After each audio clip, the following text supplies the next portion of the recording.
There's no feeling more intense than starting over.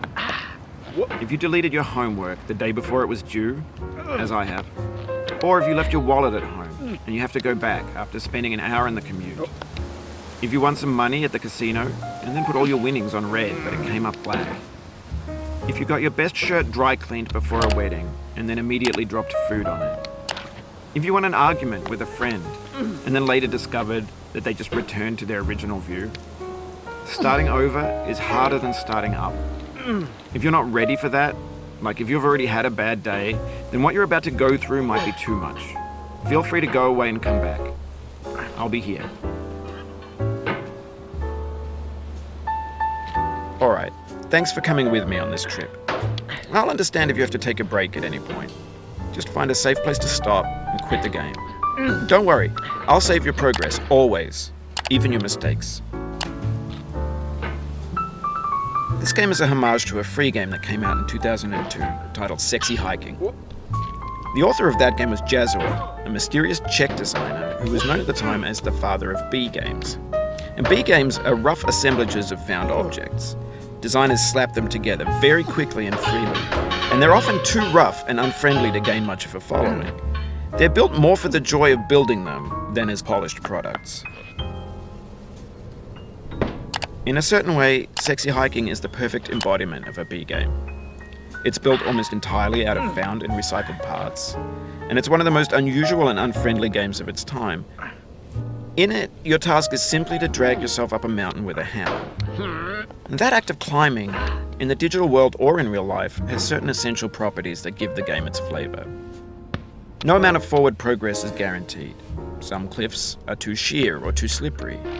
And the player is constantly, unremittingly in danger of falling and losing everything. Anyway, when you start Sexy Hiking, you're standing next to this dead tree that blocks the way to the entire rest of the game. It might take you an hour to get over that tree, and a lot of people never got past it. You prod and you poke at it, exploring the limits of your reach and your strength, trying to find a way up and over. And there's a sense of truth in that lack of compromise. Most obstacles in video game worlds are fake. You can be completely confident in your ability to get through them once you have the correct method or the correct equipment or just by spending enough time. In that sense, every pixelated obstacle in Sexy Hiking is real. The obstacles in Sexy Hiking are unyielding, and that makes the game uniquely frustrating. But I'm not sure Jazuo intended to make a frustrating game. The frustration is just essential to the act of climbing, and it's authentic to the process of building a game about climbing. A funny thing happened to me as I was building this mountain. I'd have an idea for a new obstacle, and I'd build it, test it, and it would usually turn out to be unreasonably hard.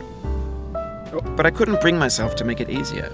It already felt like my inability to get past the new obstacle was my fault as a player rather than as a builder. Imaginary mountains build themselves from our efforts to climb them, and it's our repeated attempts to reach the summit that turns those mountains into something real. When you're building a video game world, you're building with ideas, and that can be like working with quickset cement. You mold your ideas into a certain shape that can be played with, and in the process of playing with them, they begin to harden and set until they're immutable, like rock. And at that point, you can't change the world. Not without breaking it into pieces and starting fresh with new ideas. For years now, people have been predicting that games would soon be made out of prefabricated objects, bought in a store and assembled into a world. And for the most part, that hasn't happened, because the objects in the stores are trash. I don't mean they look bad or that they're badly made, although a lot of them are. I mean they're trash in the way that food becomes trash as soon as you put it in the sink. Things are made to be consumed and used in a certain context, and once the moment is gone, they transform into garbage. In the context of technology, those moments pass by in seconds. Over time, we've poured more and more refuse into this vast digital landfill that we call the internet. It now vastly outnumbers and outweighs the things that are fresh and untainted and unused.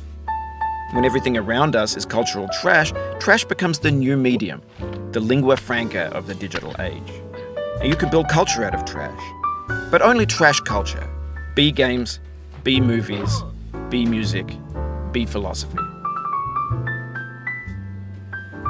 Maybe this is what digital culture is. A monstrous mountain of trash, the ash heap of creativity's fountain. A landfill with everything we ever thought of in it. Grand, infinite, and unsorted.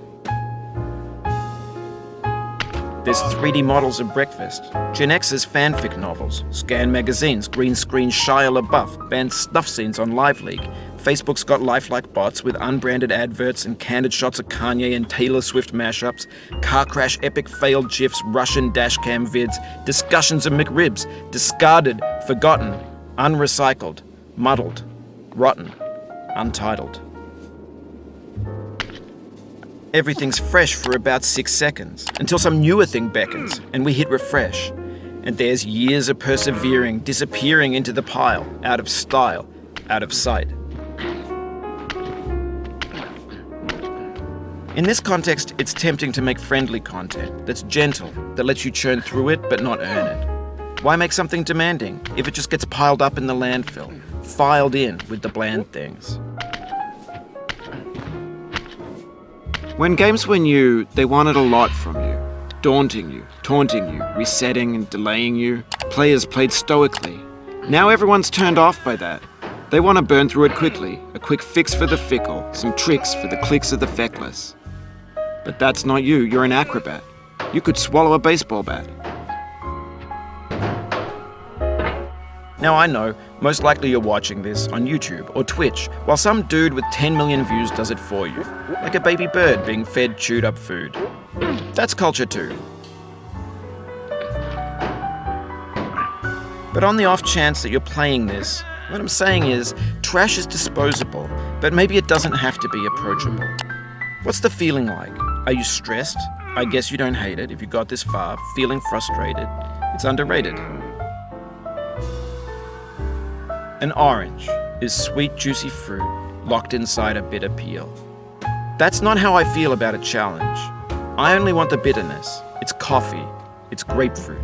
It's licorice. What? It feels like we're closer now. Composer and climber, designer and user. You could have refused, but you didn't. There was something in you that was hidden, that chose to continue. It means a lot to me.